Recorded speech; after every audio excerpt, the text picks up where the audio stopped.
ஒரு அரசியல்வாதின்றவர் ஒரு தலைவன்றவர் எப்படி இருக்கணும்ன்ற பாயிண்ட் ஆஃப் வியூல நீ சொல்றேன்னு கருத்துக்களை ஏற்றுக்கலாம். பாதிக்கப்பட்ட மக்கள் அவங்க இவ்வளோ பாதிப்புக்கு அப்புறமும் விஜய் மேல அவ்வளோ நம்பிக்கை வச்சிருக்கிறாங்க அப்படின்னா அது அவங்களோட நம்பிக்கை, அவங்களோட சொந்த விருப்பம். நம்பிக்கை வச்சிருக்காங்கன்னா உங்க மேல அவ்வளவு சந்தேகம் இருக்குன்னு அப்ப நீங்க ஏதோ நெகட்டிவா பண்ணிருக்கீங்க.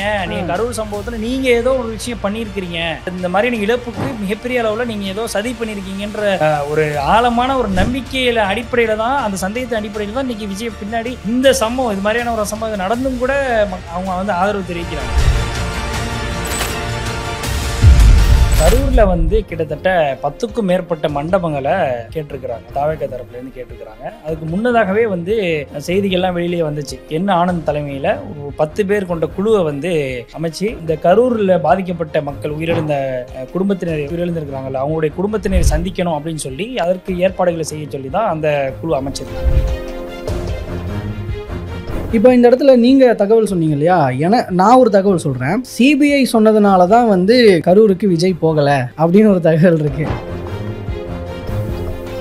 கரூர்ல முதற்கட்டமாக பர்மிஷன் கேட்கும் பொழுது தரோம், மண்டபங்களை வந்து நாங்கள் இப்போ தரோம்னு சொல்லி பேசின உரிமையாளர்கள் பின்வாங்கக்கூடிய நிகழ்வுகள் நடந்துச்சு. ஒருத்தர் மட்டும் இல்ல, ஒரு கட்சி மட்டும் பர்டிகுலர்லி அந்த ஒருத்தர் மட்டும் திரும்ப திரும்ப சொல்லிட்டு இருக்கிறாரு, விஜய் கரூருக்கு போனா அவரோட உயிருக்கு ஆபத்து. இந்த விஷயத்தை பொறுத்த வரைக்கும் மிகப்பெரிய அளவில் கரூர் இஷ்யூ பெரிய அளவில் விஜய்க்கு வந்து ஒரு பெரிய நெருடலை ஏற்படுத்தியிருக்கு, பாதிப்பை ஏற்படுத்தியிருக்குங்கிறது உண்மையான விஷயம். அதனால தான் அவர் இந்த விஷயத்தில் நம்ம அட்ரஸ் பண்ணியே ஆகணும், அதற்கு நாள் கடந்து போனாலும் பரவாயில்ல அப்படின்னு சொல்லி தான் மற்ற எந்த ஒரு விஷயத்துக்குமே முக்கியமான இஷ்யூஸ், தமிழ்நாடு அரசியல் நடக்கக்கூடிய முக்கியமான இஷ்யூஸ் எதையுமே அட்ரஸ் பண்ணாமல் இந்த கரூர் சம்மந்தப்பட்ட விஷயங்கள் மட்டுமே இந்த ஒரு கிட்டத்தட்ட 1 மாதம் 1.5 மாசமா அது மட்டுமே தான் கொண்டு போயிட்டு இருக்காங்க, அதை மட்டும் தான் அட்ரஸ் பண்ணிட்டு இருக்காங்க. தேவையான விஷயங்கள்லாம் செய்வோம் அப்படின்னு சொல்லி இன்னைக்கு வந்து செய்திகள் எல்லாம் வெளியில வருது. அது எந்த அளவுக்கு உண்மைன்னு தெரியல, எல்லாம் தகவல் அடிப்படையில் அந்த தகவலை நான் சொல்லலான் இருக்கேன். அதாவது அந்த குடும்பத்துக்கு தேவையான மருத்துவ ரீதியிலானதாக இருக்கட்டும், கல்வி ரீதியிலாக இருக்கட்டும், வேலைவாய்ப்பு ரீதியிலாக இருக்கட்டும், அவங்க ஏதாவது சுயதொழில் பண்றாங்க அப்படின்னா அது ரீதியா இருக்கட்டும், வீட்டுல கடன் இருந்ததுன்னா அந்த கடன்களை அடைக்கிறது, இந்தந்த வகையில எல்லாம் பொருளாதார ரீதியாக தாவேக்கா துணை நிற்கும் அப்படின்ற வாக்குறுதியை விஜய் கொடுத்திருக்கிறாரு அப்படிங்கிறது தகவல். இன்னொரு பக்கம் கட்சியை கலைக்க போறாங்க, இவர் வந்து விஜய் வந்து இவர் மேல அவரால் எந்த ஒரு நகர்வுகளையும் ஏற்படுத்த முடியாது, 2026 தேர்தலுக்கு அப்புறம் அவர் வந்து கட்சி நடத்த முடியுமா அப்படிங்கிற ஒரு கேள்விக்குறி இருக்கு அப்படின்ற செய்திகள், இந்த தகவல்கள்லாம் நிறைய அரசியல் நோக்கர்கள் அரசியல் விமர்சகர்கள் பேர்ல எல்லாம் சொல்லிட்டு இருக்காங்க. அதுல 4 ஆப்ஷன் வைக்கிறாங்க. ஒன்னு வந்து கட்சியை கலைக்கிறது, 2வது வந்து 2026ல நாங்க பங்கேற்கல, தேர்தலில் பங்கெடுக்கல அப்படின்னு சொல்றது, 3வது வந்து தனிச்சு நிக்கிறது, 4வது வந்து கூட்டணி நிக்கிறது. இந்த 4 ஆப்ஷன்ஸ் தான் தாவேக்காவுக்கு இருக்கு. பட் இதுல எதை எடுக்க போறாங்க அப்படிங்கிறது விஜய் கையில தான் இருக்கு.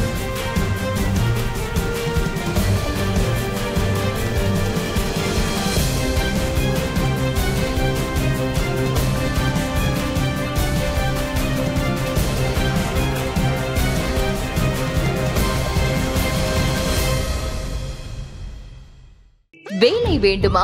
ப்ளூ ஓஷன் இருக்கிறது. 10th 12th டிப்ளமோ டிகிரி படித்தவர்களுக்கு உணவு, தங்குமிடம், இஎஸ்ஐ, பிஎஃப், இன்சூரன்ஸ் உள்ளிட்ட சலுகைகளுடன் அனுபவத்திற்கேற்ற நல்ல சம்பளம் 15,000 முதல் 30,000 வரை. பெண்களுக்கு முன்னுரிமை. 2,000க்கும் மேற்பட்ட வேலை வாய்ப்புகள் உள்ளன. இப்போதே தொடர்பு கொள்ளுங்கள். Blue ocean.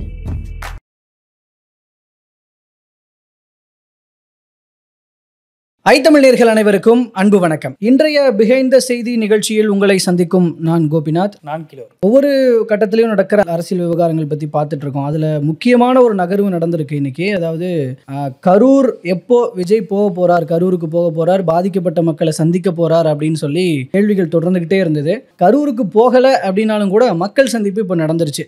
பாதிக்கப்பட்டவர்களை வந்து அவர் சந்திச்சிட்டாரு. இதில் ரொம்ப ஹைலைட்டடான விஷயம் என்னன்னா, எல்லாரையும் தனித்தனியாக சந்திச்சிருக்கிறாரு. ஒவ்வொருத்தருக்கும் தனித்தனி அறைகள் ஏற்பாடு பண்ணப்பட்டு, இப்போ மாமல்லபுரத்தில் ஒரு ஹோட்டலில் இப்போ தனித்தனியாக அறைகள் ஏற்பாடு செய்யப்பட்டு தனித்தனியாக போய் சந்திச்சிட்டாரு. எல்லாருக்கிட்டையும் கண்ணீர் விட்டு பேசியிருக்கிறாரு. நிறைய வாக்குறுதிகள் கொடுத்திருக்கிறாரு. அதாவது இதெல்லாம் தகவல். ஆமா, தகவல். ஏன்னா இப்போ தகவல் ஏன்னா அதுக்கே ஒரு தமிழக தகவல் வெற்றி வந்துடுது. கழகம் இல்லை தகவல் கழகம் அப்படின்ற மாதிரி ஒரு விமர்சனமும் ஓடிக்கிட்டு இருக்கு. கட்சிக்குள்ளே இருக்கிறவங்களுக்கே தகவலாக தான் தெரிய வருதுன்ற போது உள்ளுக்குள்ளே அவ்வளோ டாப் சீக்ரெட்டாக மெயின்டைன் பண்ணிட்டு இருக்கிறாங்களா அப்படிங்கிற நிறைய விஷயங்கள். அதில் இப்போ நடந்திருக்கிற மக்கள் சந்திப்பு எப்படி பார்க்கப்பட போகிறது, பாதிக்கப்பட்டவர்களை சந்தித்தது அடுத்த கட்டமாக எப்படி பேசப்பட இருக்கிறது. ஏன்னா ஏற்கனவே வந்து இந்த தகவல்கள்லாம் வெளியாகும் போதே அவர் வந்து சென்னைக்கு வரவழைச்சு எல்லாத்தையும் பார்க்க போகிறார் அப்படின்னு சொல்லும்போதே அது ரொம்பவே விமர்சனத்துக்கு உள்ளாச்சு. எப்போவுமே ஒரு துக்கம் நடந்த வீட்டுக்கு வந்து போயிட்டு தான் நம்ம வந்து ஆறுதல் சொல்கிறது, அவங்கள கொஞ்சம் விசாரிக்கிறது, ஆறுதல் சொல்கிறது எல்லாமே நடக்கும். இங்கே என்னடா அப்படியே உல்ட்டாவாக இருக்குது, அவங்கள வர வச்சு பார்க்குறாரு அப்படிங்கிறது வந்து கொஞ்சம் ஒரு மாதிரி பேசு பொருளாக தான் ஆயிருக்கு. இதில் போயிட்டு வந்து இதில் முக்கியமான விஷயம் என்னென்னா, அந்த பாதிக்கப்பட்டவர்கள் தரப்பில் இதை தவறுதலாக எதுவும் பார்க்க மாட்டேங்கிறாங்க. அது விஜய் சைட்லேருந்து பார்க்கும்போது ஒரு ப்ளஸ் பாயிண்ட்டும் கூட. பாதிக்கப்பட்டவர்களே விஜயை குற்றம் சொல்லாத ஒரு நிலைன்றது எல்லோருக்கும் இந்த அரசியல்லையே வந்து ஒரு ஆச்சரியத்தை கொடுக்கக்கூடிய ஒரு விஷயமாக தான் இருக்குது. அப்படி நடந்திருக்கிற இந்த பாதிக்கப்பட்டவர்களுடைய அந்த சந்திப்பு, விஜயுடனான சந்திப்பு அப்படிங்கிறது இன்னும் அடுத்தடுத்து எப்படி ஆகப்போகுது, இது பற்றி தாவேகா தரப்பு தகவல்கள், கொஞ்சம் அதிகாரப்பூர்வ தகவல்கள் என்னென்ன வெளியாக இருக்குது அப்படிங்கிறதெல்லாம் பொறுத்து தான் பார்க்கணும். ஏன்னா ரொம்ப தங்களுடைய கட்சி தொண்டர்கள், நிர்வாகிகளுக்கே வந்து ரொம்ப லிமிட்டடாக தான் அங்கே உள்ள வந்து அனுமதி கொடுக்கப்பட்டிருக்கு. பொருளாளர் வெங்கட்ராமன் போகிறாரு, அவருக்கே வந்து நீங்கள் ஐடி கார்டை காட்டுங்கன்னு சொல்லி நிறுத்தி வச்சிட்டாங்க.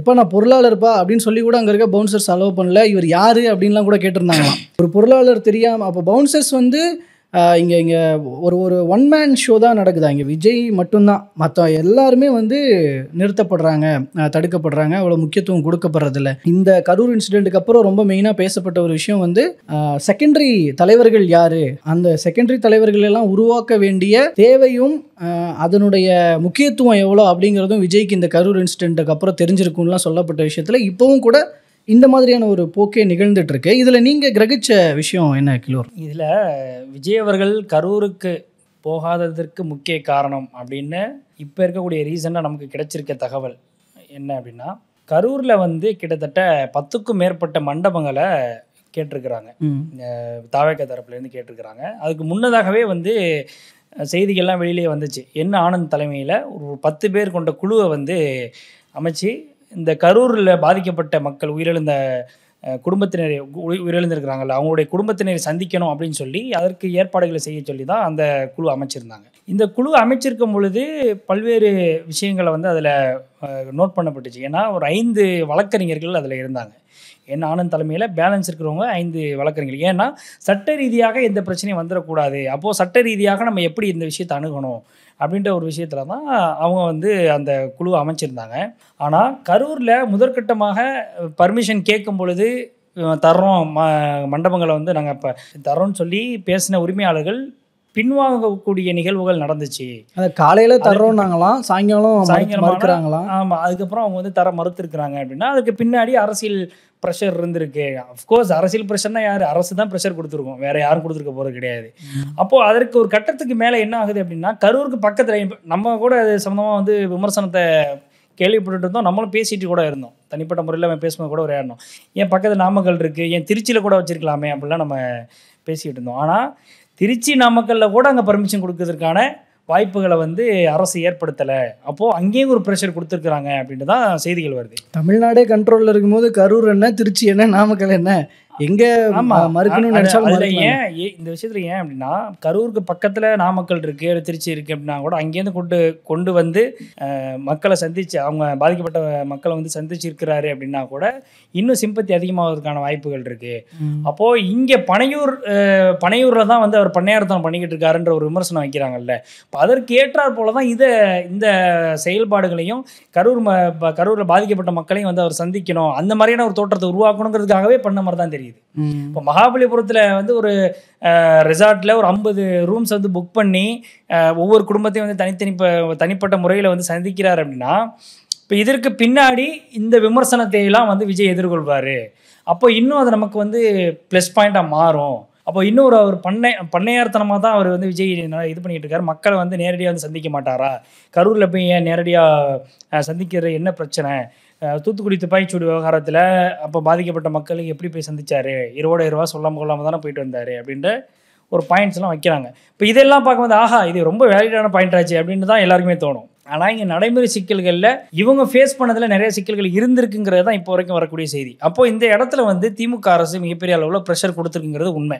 இப்போ இதில் வந்து பெரிய அளவில் டிஜிபிக்கு எழுதப்பட்ட கடிதத்தில் டிஜிபி வந்து ஒரு விளக்கம் கொடுத்து உங்களுடைய கோஆர்டினேட்டர் மூலமாக எங்களுக்கு அனுமதி கேட்பது தொடர்பாக நீங்கள் வந்து எங்ககிட்ட அணுகலாம் அப்படின்னு சொல்லி டிஜிபி கேட்டுக்கிறாங்க. இது வெளிப்படையாக அஃபிஷியலாக தெரிஞ்ச விஷயம். ஆனால் அன்அஃபிஷியலாக இந்த ப்ரெஷர் அப்படிங்கிறது நடந்திருக்கு அப்படிங்கிறது தான் யதார்த்தமான உண்மை. இல்லை, இதில் இந்த மாதிரி ஒரு விஷயம் இல்லாமல் இப்போ இன்றைக்கி கோர்ட்டில் நடந்த சம்பவம்னு பார்க்கும்போது அந்த தாவேக்கா தரப்பு வாதத்தில் வைக்கப்பட்ட பாயிண்டில் ஒரு பாயிண்ட் வந்து ஹைலைட்டட் பாயிண்ட், அதுவும் இந்த சுச்சுவேஷனுக்கு கவனிக்கத்தக்க ஒரு பாயிண்ட்னா பாதிக்கப்பட்ட மக்களை போய் சந்திப்பதற்கு கூட அனுமதி கொடுக்கப்படுறதில்ல. ஏன்னா இப்போ தாவேக்காவுக்கு பாரபட்சம் காட்டுறாங்க அப்படிங்கிறதன் அடிப்படையில் என்னென்ன விஷயங்கள் மறுக்கப்பட்டது, எப்படிலாம் மறுக்கிறாங்க, ஒதுக்கி தள்ளுறாங்க அப்படிங்கிறதுல வந்து சொல்லியிருந்தாங்க. அதில் வந்து இந்த விஷயம் அண்டர்லைன் பண்ணி இன்னைக்கு பார்க்க வேண்டியதாக இருந்தது. அதனால தான் இப்போ இங்கே மாமல்லபுரத்துக்கு கூப்பிட்டு சந்திக்க வேண்டிய ஒரு விஷயம் இருந்தது அப்படிங்கிறத அந்த பாயிண்டின் மூலமாக அட்ரஸ் பண்ணுறாங்க தாவேக்கா தரப்பு. இப்போ இந்த இடத்துல நீங்கள் தகவல் சொன்னீங்க இல்லையா, நான் ஒரு தகவல் சொல்கிறேன். சிபிஐ சொன்னதுனால தான் வந்து கரூருக்கு விஜய் போகலை அப்படின்னு ஒரு தகவல் இருக்குது. சிபிஐ விசாரணை போயிட்டுருக்கு இல்லையா, ஸோ அவங்க வந்து கரூரில் விசாரணை அவங்க ஆரம்பிச்சிட்ருக்கிறாங்க, அங்கே போயிட்டுருக்கு. ஸோ இந்த சுச்சுவேஷனில் விஜய் கரூருக்கு போகிறாரு அப்படின்னா அது அந்த விசாரணையிலையும் சரி, மேற்கொண்டு ஏதாவது இஷ்யூஸ் நடக்கிறதுலையும் சரி அது காரணமாகிடும் விஜய் கரூருக்கு போகிறது அப்படிங்கிறதுனால சிபிஐ தரப்பு அறிவுறுத்தலின் அடிப்படையிலும் இது வந்து விஜய் வந்து கரூருக்கு போகலை அப்படிங்கிற ஒரு தகவலையும் வைக்கிறாங்க. ஸோ தகவல் தானே, இது ஒரு தகவலும் கூட. இதில் இன்னொரு கவனிக்கத்தக்க விஷயம் என்னன்னா, ஒருத்தர் மட்டும் இல்லை, ஒரு கட்சி மட்டும் பர்டிகுலர்லி அந்த ஒருத்தர் மட்டும் திரும்ப சொல்லிட்டு இருக்கிறாரு விஜய் கரூருக்கு போனால் அவரோட உயிருக்கு ஆபத்து அப்படின்னு ஒரு பாயிண்டை வச்சுக்கிட்டே இருக்கிறாங்க. இதுக்கு பின்னாடி ஒரு பெரிய சந்தேகம் ஒன்று கிளம்பிட்டு இருக்கு. அது எந்தெந்த கோணங்களை வைக்கலாம்னு உங்கள் கோணத்தையும் வைங்க. சொல்றவர் யாரு? தமிழக பாஜக தலைவர் நயினார் நாகேந்திரன் அவர்கள். விஜய் கரூருக்கு போனார்னா அவருடைய உயிருக்கு உத்தரவாதம் இல்லைன்ற மாதிரியான தகவலை வைக்கிறாருன்னா அதுக்கான சோர்ஸ் என்ன, எதை வச்சு அவர் அப்படி சொல்றாரு? இதுக்கு பின்னாடி அரசியலின் அடிப்படையில் அவங்க வைக்கிற திட்டங்கள் என்ன? இந்த மாதிரி நிறைய விஷயங்கள் இருக்கு இல்லையா? இப்போ அதில் வந்து ரெண்டு கோணத்தில் பார்க்கணும். ஒன்று, பாஜக அதிமுக கூட்டணிக்குள்ள தாவேக்காவை எப்படியாவது இழுக்கணும். அதற்கு வந்து திமுக எந்த அளவுக்குலாம் வந்து பாருங்க தாவேக்காவுக்கு வந்து ப்ரெஷர் கொடுத்துக்கிட்டு இருக்கு, தொடர்ந்து நெருக்கடிகள் கொடுத்துக்கிட்டு இருக்குங்கிற ஒரு விஷயத்த இவர் வந்து ஒரு பக்கம் அட்ரஸ் பண்ணார் அப்படின்னா தாவேக்கா ஒரு பக்கம் வந்து நெருங்கி வருவாங்க அப்படின்ற ஒரு கோணத்தில் அவர் பண்ணுறதாக தான் பார்க்குறேன்.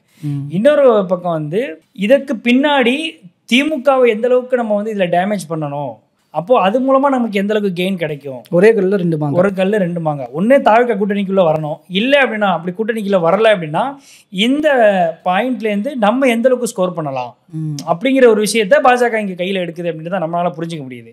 இப்போ இதில் கூடுதலாக வந்து இந்த கரூர் சம்பவத்தில் இரண்டு கோணங்களில் வந்து சிபிஐ நீங்கள் சொன்ன கோணத்திலையும் நம்ம எடுத்துக்கிட்டாலும் கூட ஒரு பக்கம் இருக்கலாம், அதுக்கான வாய்ப்புகள் கூட இருக்குன்னு வச்சுக்கோங்களேன். ஆனால் இதற்கு பிரதானமாக வந்து எந்த ஒரு அரசியல் கட்சி தலைவராக இருந்தாலும் சரி, எந்த ஒரு மக்கள் பிரதிநிதியாக இருந்தாலும் சரி, சில ரெஸ்ட்ரிக்ஷன்ஸ் வந்து வைப்பாங்க. ஆனால் மக்களை சந்திக்க என்றைக்கும் வந்து தடை விதிக்க மாட்டாங்க. அது கண்டிப்பாக யதார்த்தமான ஒரு விஷயம். அது இந்த மாதிரியான சுச்சுவேஷனில் நிச்சயமாக அவங்க போய் வந்து தன்னுடைய கண்டோலன்ஸை தெரிவிக்கணும், ஆறுதல் தெரிவிக்கணும், தன்னுடைய அந்த ஒரு வருத்தம் தெரிவித்து இது சம்பந்தமாக வந்து ஒரு பெரிய அளவில் ஒரு நெருக்கத்தை ஏற்படுத்தணும் தான் எல்லா தலைவர்களும் நினைப்பாங்க. அப்படி தான் விஜய் நினைச்சிருக்காரு. விஜய் நினைச்சதுக்கு ஏற்றால் போல இங்கே சாதகங்கள் அமைஞ்சிச்சா அப்படின்னா நிச்சயமா இல்லை. அப்போ அதுக்கு எப்பவுமே வந்து அரசு தன்னுடைய வேலையை காட்ட தானே செய்யும். அப்போ அரசு இயந்திரங்கள் எல்லாமே ஒவ்வொரு காரணங்களை சொல்லி தட்டி கிழிக்கிறதா இருக்கட்டும், இங்கே வந்து அவங்களுக்கு உயிருக்கு ஆபத்து, இங்கே கரூருக்கு நீங்கள் போனீங்கன்னா அடுத்த கட்டமாக வந்து மக்கள் மத்தியில் உங்களுக்கு பெரிய லெவலில் நெகட்டிவ் இம்பேக்ட் கிரியேட் ஆகும், மக்கள் வந்து ஒரு சில பேர் வந்து கொந்தளிச்சு உங்களுக்கு எதிராக கூட திரும்ப வாய்ப்பு இருக்குது, இப்படிலாம் வந்து ஒவ்வொரு காரணங்களை வந்து சொல்லுவாங்க. அரசு தரப்பில் சொல்லக்கூடிய காரணங்கள் என்னன்னா, உங்களுக்கு வந்து பாதுகாப்பு இல்லை, அதே மாதிரி வந்துச்சு அப்படின்னா ஏதாவது ஒரு சட்டம் ஒழுங்கு பிரச்சனை ஏற்படுறதுக்கான வாய்ப்புகள் இருக்குது அப்படிங்கிற ஒரு விஷயத்தை வந்து அரசு தரப்புலேருந்து அரசு இயந்திரங்கள் குறிப்பாக காவல்துறையினர் வந்து சொல்லக்கூடிய வாய்ப்புகள் இருக்குது. இப்போ அந்த அடிப்படையில் தான் நம்ம புரிஞ்சுக்கணும். ஆனால் கரூர் விவகாரத்தை பொறுத்த வரைக்கும் வந்து இதில் ஒவ்வொரு நகர்வுகளையும் நம்ம பார்க்கும் பொழுது ஒரு மாதமாக வந்து விஜய் அவர்கள் அந்த மாதிரி சந்திக்க போகிறாரு, ஒரு 10 நாளில் சந்திக்க போகிறாரு, 15 நாளில் சந்திக்க போகிறாரு அப்படின்ற ஒரு செய்திகள்லாம் வெளியில் வந்துட்டு இருக்க இடையிலேயே கரூருக்கு போவதற்கான எல்லா முயற்சியும் எடுத்துக்கிட்டு இருந்திருக்காங்க அப்படின்றது உண்மையான ஒரு விஷயம்தான். ஆனால் இதற்கு இடையில் நடந்த முக்கியமான இஷ்யூஸ் இருக்குது பார்த்தீங்களா, பப்ளிக் இன்ட்ரெஸ்டடான இஷ்யூஸ் இருக்குல்ல, இந்த இஷ்யூஸ் எல்லாமே வந்து பெரிய லெவலில் தாவேக்கா தரப்புலேருந்து அட்ரஸ் பண்ணவே இல்லை. குறிப்பாக தலைவர் அட்ரஸ் பண்ணணும், அதை அட்ரஸ் பண்ணல. இந்த நெல் கொள்முதல் நிலையம் சம்மந்தமான இஷ்யூவாக இருக்கட்டும், இந்த நெல் மூட்டைகள் வந்து இந்த அழுகுன விஷயத்துல எல்லாம் எதையுமே வந்து தாவேக தரப்புலேருந்து பேசலை. இவங்க எப்படி ஃபீல் பண்ணுறாங்க, அதுலலாம் கவனத்தை செலுத்த முடியாத அளவுக்கு இந்த பிரச்சனை எல்லாம் அஃபெக்ட் ஆகிருக்கிறாங்க, எப்படி ஃபேஸ் பண்ணணும்னு தெரியலன்ற ஒரு பாயிண்ட் வைக்கலாம். ஆமாம், இந்த விஷயத்தில் வந்து ஆனால் எந்த ஒரு அரசியல் கட்சி தலைவரும் இந்த பதில் வந்து சொல்ல மாட்டாங்க. இதை வந்து காரணமாக அடுத்த கட்ட தலைவர்னு சொல்லக்கூடாது, நெகட்டிவ் பதில் தான்.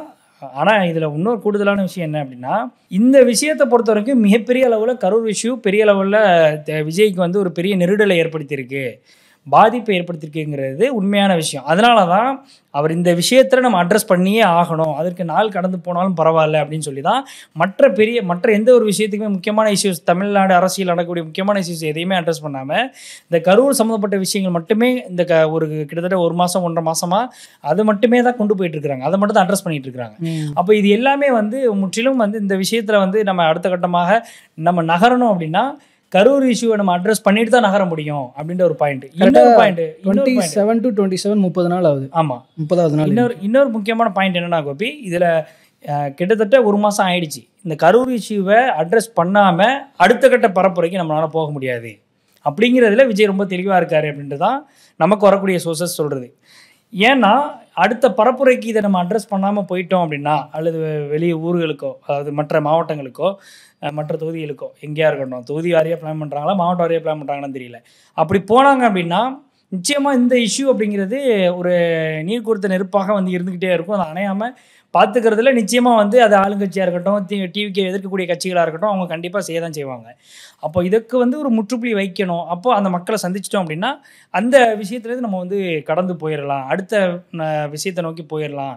இன்னும் குறிப்பாக இந்த மக்களோட நாங்கள் இருக்கிறோம், கரூர் பாதிக்கப்பட்ட அந்த 41 குடும்பங்களுக்காக நாங்கள் தொடர்ந்து அவங்களுக்கு தேவையான விஷயங்கள்லாம் செய்வோம் அப்படின்னு சொல்லி இன்றைக்கி வந்து செய்திகள்லாம் வெளியில் வருது. அது எந்தளவுக்கு உண்மைன்னு தெரியல, எல்லாம் தகவல்ன்ற அடிப்படையில் அந்த தகவலை நான் சொல்லலான் இருக்கேன். அதாவது அந்த குடும்பத்துக்கு தேவையான மருத்துவ ரீதியிலானதாக இருக்கட்டும், கல்வி ரீதியிலாக இருக்கட்டும், வேலைவாய்ப்பு ரீதியிலாக இருக்கட்டும், அவங்க ஏதாவது சுயதொழில் பண்ணுறாங்க அப்படின்னா அது ரீதியாக இருக்கட்டும், ஏதாவது வீட்டில் கடன் இருந்ததுன்னா அந்த கடன்களை அடைக்கிறது, இந்தந்த வகையிலெல்லாம் பொருளாதார ரீதியாக தாவேக்கா துணை நிற்கும் அப்படின்ற, நான் இருக்கேன் நான் பார்த்துக்கிறேன் அப்படிங்கிற வாக்குறுதியை விஜய் கொடுத்துருக்கிறாரு அப்படிங்கிறது தகவல் தான்.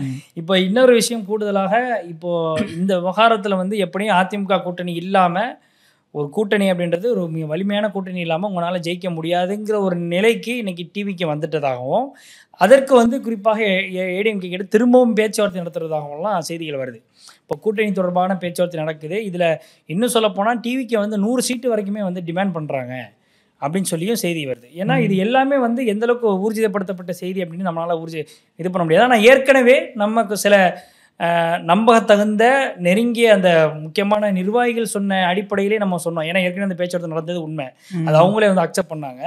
அப்போது இந்த செய்தி அப்படின்றது மீண்டும் வருது அப்படின்னா அதில் உண்மை இருக்க வாய்ப்பு இருக்குது அப்படின்னு தான் என்னாலையும் ஃபீல் பண்ண முடியும். அது தாவேக்கா தரப்புக்கு ஆதரவாக பேசுகிறவங்க தான் இந்த தகவலை சொன்னாங்க. நம்ம இன்டர்வியூலையும் இபிஎஸும் விஜயும் ஃபோனில் பேசியிருக்காங்க, அது வரைக்கும் தான் அதிகாரப்பூர்வமாக சொல்ல முடியும். பட் அதுக்கப்புறம் எந்த நகரமும் இல்லைன்னு ஹானஸ்டாக சொல்கிற மாதிரி வந்து அந்த பேச்சை வந்து அடுத்த கட்டமாக கூட்டணி பேச்சுக்காக இதை பேசினாரா, இல்லை இதோட இந்த விஷயத்தில் வந்து நம்ம அட்ரஸ் பண்ணணும், தலைவருக்கு வந்து, அதாவது ஒரு கட்சியினுடைய தலைவராக இன்னொரு தலைவர் வந்து அவர் ஃபோன் பண்ணி ஆறுதல் தெரிவிச்சிருக்காரு, நீங்கள் வந்து அரசு செய்யக்கூடிய விஷயங்கள்லாம் நீங்கள் வந்து பயப்படாமல் தைரியமாக இருங்க அப்படின்னு சொல்லி ஒரு தைரியம் சொல்லியிருக்கலாம். அதுக்கான வாய்ப்புகள் கூட இருக்குது. இதை வந்து கூட்டணி அப்படின்ற ஒரு விஷயத்தை மட்டும் கனெக்ட் பண்ண வேண்டிய தேவையில்லைன்னு நினைக்கிறேன்.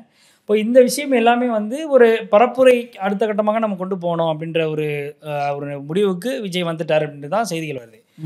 ஆனால் இன்னொரு பக்கம் கட்சியை கலைக்க போகிறாங்க, இவர் வந்து விஜய் வந்து இதுக்கு மேலே அவரால் எந்த ஒரு நகர்வுகளையும் ஏற்படுத்த முடியாது, 2026 தேர்தலுக்கு அப்புறம் அவர் வந்து கட்சி நடத்த முடியுமா அப்படிங்கிற ஒரு கேள்விக்குறி இருக்குது அப்படின்ற செய்திகள், அப்படின்ற தகவல்கள்லாம் நிறைய அரசியல் நோக்கர்கள், அரசியல் விமர்சகர்கள்ன்ற பேர்ல எல்லாம் சொல்லிக்கிட்டு இருக்கிறாங்க.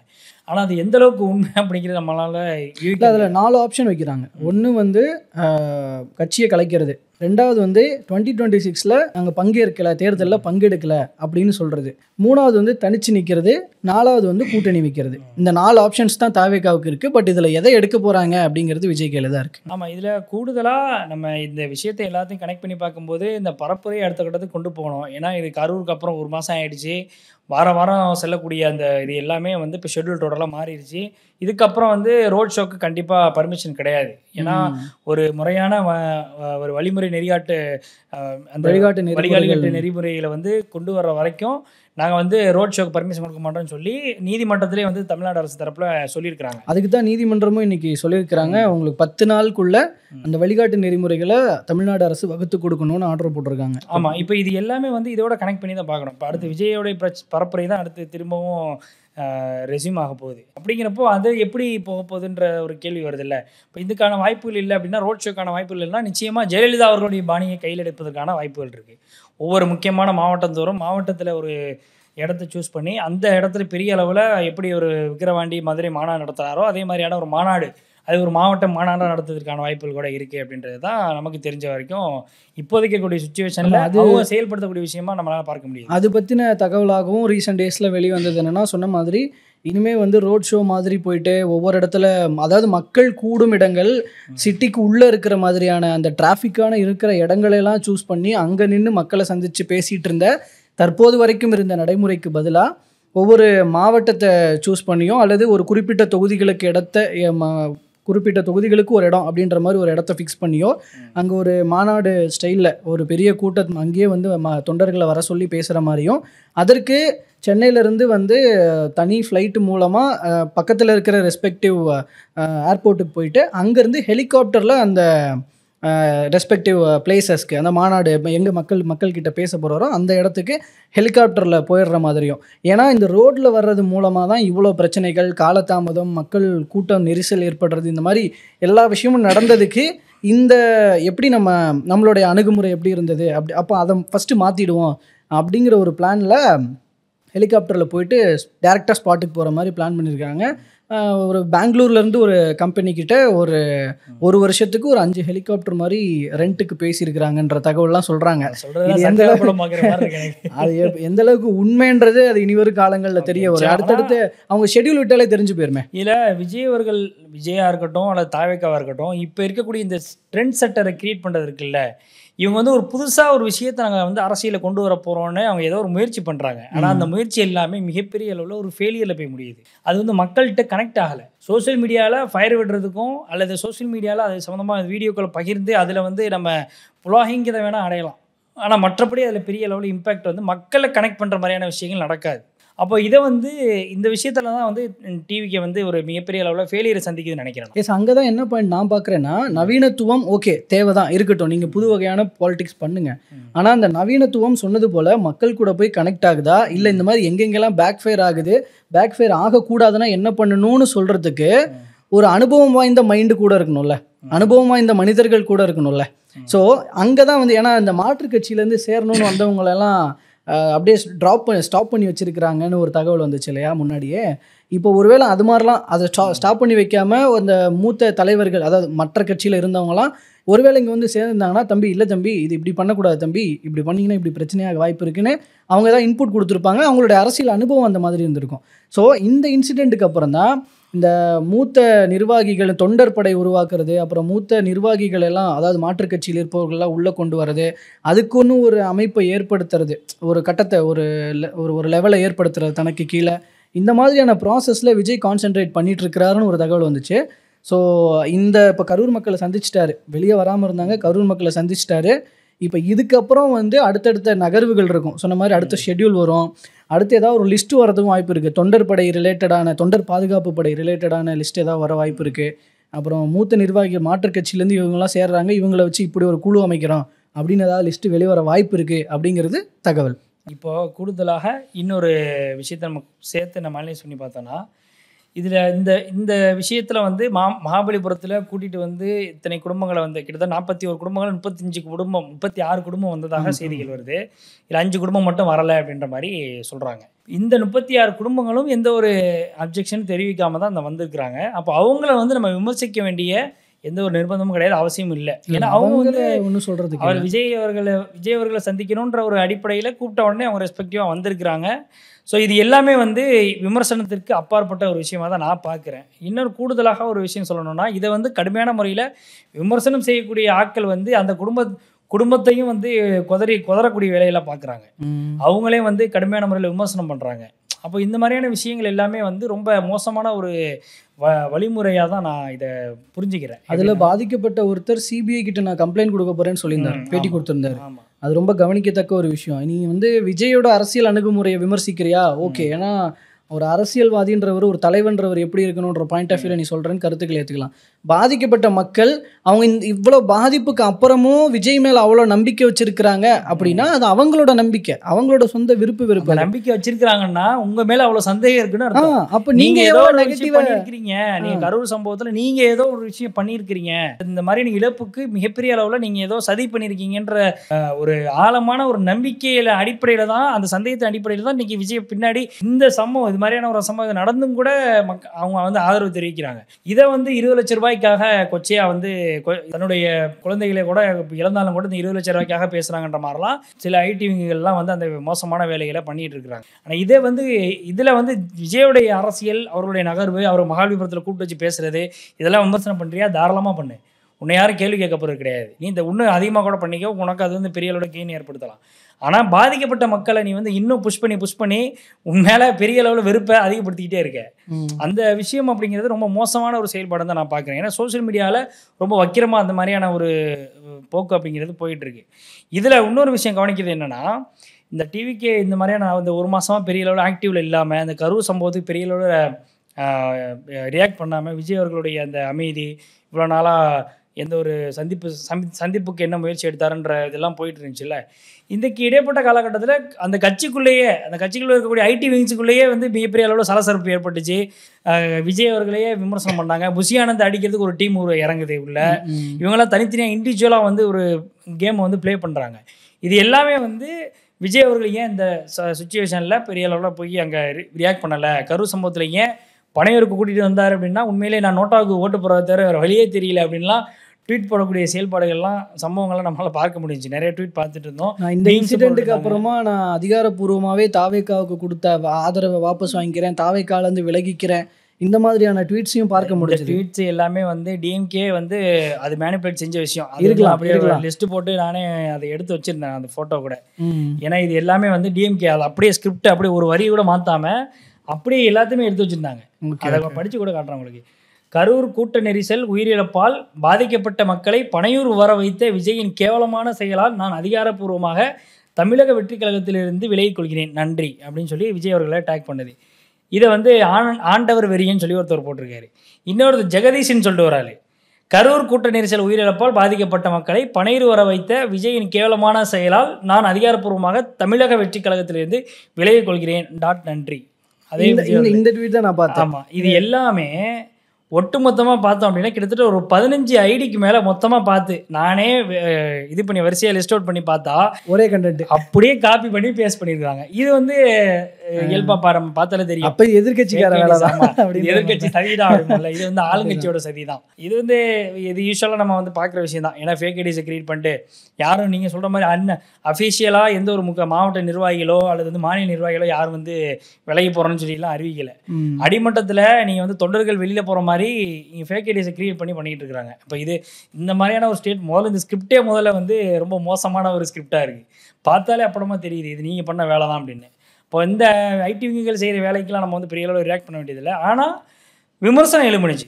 டிவிக்கு தரப்புலேருந்து அவங்க விமர்சனத்தை வச்சாங்க. அது எப்படின்னா ரொம்ப டீசெண்டாக எடுத்து வச்சாங்க. இதுக்கு முன்னாடி வந்து பல பொய்களை பரப்புனது, கான்ஸ்பிரசி தேரிஸ் கொண்டு வந்தது, இது எல்லாமே வந்து கரூர் சம்பவம் தமிழில் நடந்துச்சு. ஆனால் இந்த விஷயத்தில் வந்து ஒரு கட்டத்துக்கு மேலே அதிருப்தியாகி விரக்தியாகி எல்லாருமே கத்த ஆரம்பிச்சாங்க. ஏப்பா என்னதாப்பா பண்ணிகிட்டு இருக்கிறீங்க, ஏதாவது ஒரு கரூர் சம்பவத்தில் நேரடியாக போய் மக்களை சந்திக்கிறது தான் சரி, இங்கே கூட்டிகிட்டு வந்தோம் அப்படின்னா நிச்சயமாக அது வந்து வேறு வழியே இல்லை, அது வந்து நமக்கு வந்து ஒரு பெரிய அளவு நெகட்டிவ் தான் க்ரியேட் பண்ணணும்னு சொல்லி அதிருப்தியை தெரிவிச்சிருந்தாங்க. ஸ்பேஸில் சில நபர்கள், டிவிக்கே சேர்ந்த சில நபர்கள்லாம் வந்து விர்ச்சுவல் வாரியர்ஸ் எல்லாம் பேசிகிட்டு இருந்தாங்க. இப்போ இது எல்லாமே வந்து நம்மளால் பார்க்கவும் முடிஞ்சிச்சு. அப்போது இது ஒரு மிக்சராக ஒரு கலவையாக பார்க்கும் பொழுதே உள்ளுக்குள்ளே பெரிய அளவில் அதிருப்தி இருக்குது.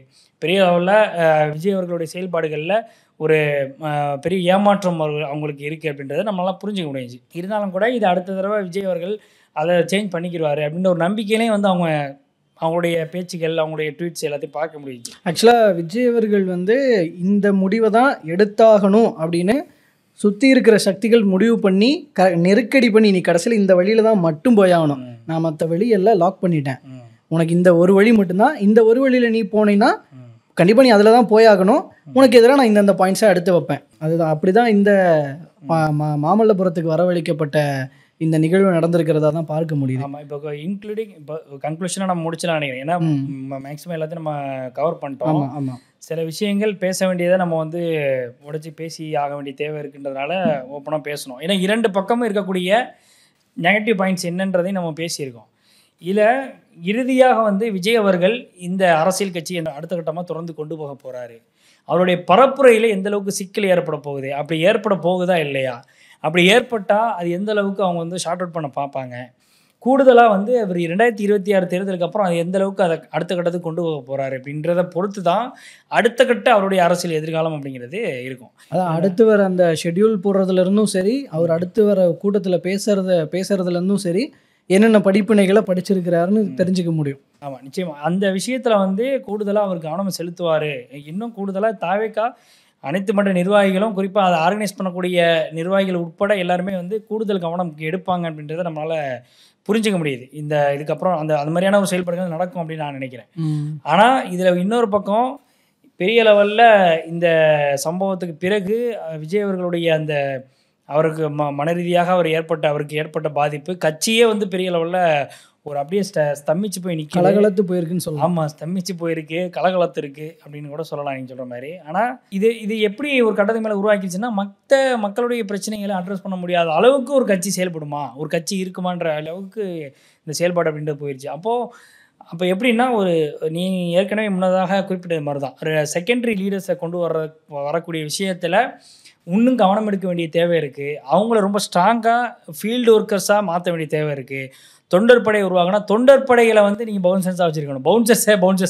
பவுன்சர்ஸை பாதுகாப்பு படை மாதிரி வச்சுருக்கக்கூடாது. தொண்டர் படையிலேருந்து நீங்கள் வந்து பாதுகாப்பு இல்லை பணியில் ஈடுபடுறவங்கள நீங்கள் கொண்டு போகணும். அப்போ தான் கட்சியை கட்டுப்படுத்துறதா இருக்கட்டும், அவங்க யார் நிர்வாகிகள், யாரை உள்ளே விடணும், யாரை விடக்கூடாதுங்கிற ஒரு கேட்டகரி அவங்க புரிஞ்சுப்பாங்க. இங்கே மேல்மட்ட நிர்வாகிகளையே வந்து இங்கே பிளாக் பண்ணி நிற்க வச்சிருக்காங்க அப்படின்னா, இந்த கட்சி எது மாதிரியான ஒரு சூழலில் போகுதுன்ற ஒரு கேள்வி இருக்குல்ல. அதான் முதல்ல அந்த பவுன்சர் கலாச்சாரத்திலேயே வந்து கொஞ்சம் கண்டிப்பாக அதை நீக்கி ஆகணுன்ற ஒரு சுச்சுவேஷன். மாநாட்டில் நடந்த சம்பவங்கள்ல இருந்து இன்னைக்கு நடந்த பொருளாளரையே உள்ள விடாத சம்பவம் வரைக்கும் அது பவுன்சர்ஸ் கலாச்சாரம். ஏன்னா மக்களோடு இணையணும், மக்களோடு மக்களுடன் வாழ்னா கொடுக்கறதுக்கு இந்த பவுன்சர்ஸ் அப்படின்ற ஒரு கேள்வி இருக்கு இல்லையா. நீங்கள் புதுமையை புகுத்தணும்னு வரீங்கன்னா நீங்கள் இயல்பாக இருக்கணும்னு நினச்சிங்கன்னா தானே மக்கள்கிட்ட போய் ரீச் ஆக முடியும், இன்னும் ஒன்ற முடியும், ஜெயிக்க முடியும். என்ன சொல்கிறேன், உங்களுக்கு வந்து பெரிய அளவு த்ரெட் இருக்குது அப்படின்னு நீங்கள் நினைக்கிறீங்க, ஃபீல் பண்ணுறீங்க அப்படின்னா, ராகுல் காந்தி அவர்களை விடவா உங்களுக்கு வந்து பெரிய த்ரெட் இருக்குது. அவர் இன்னும் மக்கள்கிட்ட சகஜமாக ஒரு ரோட் ஷோ நடத்தினாலே சகஜமாக போகிறாரு, சகஜமாக மக்கள்கிட்ட பேசுகிறாரு, போய் கை கொடுக்குறாரு, கட்டி பிடிக்கிறாரு, அவங்க கூட உரையாடுறாரு, உணவு இருந்துறாரு. இந்த விஷயங்களை எல்லாம் சகஜமாக செஞ்சுக்கிட்டு இருக்காரு. ஒரு மக்கள் தலைவராக, ஒரு அரசியல் கட்சி தலைவராக நீங்கள் மாறுறீங்க அப்படின்னா, அப்போது நீங்கள் போய் மக்கள்கிட்ட போய் ஒன்றிணையணும், மக்கள்கிட்ட ரொம்ப கனெக்ட் ஆகணும். அதுக்கு முக்கியமாக என்ன செய்யணும், நீங்கள் மக்கள்கிட்ட அவங்களோட ஒன்றி இருக்கக்கூடிய விஷயங்களை ரொம்ப கனெக்டட், அவங்க கிட்டே இருக்கக்கூடிய விஷயங்களை நீங்கள் போய் பார்த்தா தான், நேரில் போய் சந்திச்சாதான் அவங்கள்ட்ட என்னென்ன பிரச்சனைகள் இருக்குது, மக்களுடைய அடிப்படை தேவைகள் என்ன, இவங்கள்ட்ட என்ன ஒரு ப்ராப்ளம்ஸ் இருக்குது, இந்த தொகுதியில் என்ன பிரச்சனை இருக்குது அப்படின்னு கேட்டறிய முடியும். நாம் ஏற்கனவே பேசியிருந்தோம், ஒரு தொகுதியில் நீங்கள் போய் நேரடியாக மக்களை சந்திக்கும் போது, நீங்கள் மாவட்டத்துக்கு ஒன்றுன்னு சொல்லி மொத்தமாக கூட்டிகிட்டு வந்துடுறீங்க, ஒவ்வொரு தொகுதியிலையும் போய் சந்திச்சிங்கன்னா அந்த மக்களுடைய பிரச்சனைகள் என்ன, அந்த தொகுதிக்குன்னு ஒரு பிரச்சனை இருக்குல்ல, தொகுதியில் ஒவ்வொரு தொகுதிக்கும் ஒவ்வொரு ப்ராப்ளம்ஸ் இருக்குது, அந்த ப்ராப்ளம்ஸ் எல்லாம் ஷார்ட் அவுட் பண்ணுறதுக்கான உங்களுக்கு ஒரு பெரிய வியூ கிடைக்கும். ரெண்டாவது, நீங்கள் உள்ளே போகிறீங்கனாலே அந்த தொகுதியை பற்றி, அந்த தொகுதியில் இருக்கக்கூடிய பிரச்சனைகளை பற்றி பேசுகிறீங்கனாலே அதை ஷார்ட் அவுட் பண்ண அரசு வந்து நிச்சயமாக முனைப்பு காட்டும். ஏன்னா இது பெரிய அளவில் நெகட்டிவாக மாறக்கூடாது அப்படிங்கிறதுக்காக. அப்போ அதை செய்யறதுக்கான ஒரு வாய்ப்பு அமையும். இன்னும் மேனிஃபெஸ்டோ க்ரியேட் பண்ணுறது, நான் ஏற்கனவே சொன்ன மாதிரி தான், மேனிஃபெஸ்டோ க்ரியேட் பண்ணுறதுக்கு அந்த இதை வந்து க்ரியேட் பண்ணுறதுக்கு, மேனிஃபெஸ்டோ வந்து இன்னும் தேர்தல் அறிக்கையை இன்னும் ஸ்ட்ராங்காக கொண்டு வர்றதுக்கு, ஒரு தொகுதியுடைய பிரச்சனையை எடுத்து சொல்லும்போது மேனிஃபெஸ்டோ வந்து இன்னும் அழகாக இருக்கும், இன்னும் மக்கள்கிட்ட கொண்டு போய் சேரக்கூடிய, உங்களுக்கு வெற்றிக்கு ஒரு பெரிய வாய்ப்பாக இருக்கும். அதை எந்த அளவுக்கு ஷார்ட் அவுட் பண்ணலாம் அப்படின்ற ஒரு ஐடியாவும் உங்களுக்கு கிடைக்கும். நேரடியாக போகும்போது அதை பற்றி நீங்கள் உன்னால் யோசிக்கவும் முடியும். சிம்பிளாக சொல்லணும்னா, மக்களை பற்றியும் மக்களோட பிரச்சனைகளை பற்றியும் ஒரு அரசியல் தலைவருக்கு இருக்க வேண்டிய புரிதல் முதல்ல உருவாகும். ஆமாம், அதுதான் தேவையும் கூட முதல்ல. ஸோ இந்த மாதிரி இந்த இன்சிடெண்ட்டுக்கு அப்புறம், இந்த மக்கள் சந்திப்புக்கு அப்புறமும் வர விமர்சனங்கள் எல்லாம் முன் வச்சு அவர் என்னென்ன சொன்னது போல் படிப்பினைகளை படிக்க போகிறார், என்னென்ன தேவையான மாற்றங்களை செய்து கொள்ள போகிறாருன்னு இனி வருங்காலங்களில் தான் பொறுத்திருந்து பார்க்கணும். தற்போது வரைக்கும் தாவேக்காவில் ரீசெண்டாக நடந்த இஷ்யூஸ் சம்மந்தமாக பேசியிருக்கோம். விஜய் அவர்கள் கரூர் மக்களை, பாதிக்கப்பட்ட கரூர் மக்களை மாமல்லபுரத்துக்கு வர வச்சு சந்திச்ச இந்த ஒரு நிகழ்வை நீங்கள் எப்படி பார்க்குறீங்க அப்படிங்கிறதையும் கமெண்ட்டில் பதிவு பண்ணுங்கள். கண்டிப்பாக தொடர்ந்து பேசலாம். தற்போது வரைக்கும் பல்வேறு விஷயங்கள் பகிர்ந்திருக்கிறோம். மறுபடியும் அடுத்த ஒரு அரசியல் சார்ந்த தகவலோடு உங்களை சந்திக்கிறோம் அடுத்த பிஹைண்ட் த செய்தி நிகழ்ச்சியில். அது வரைக்கும் நன்றி. நன்றி.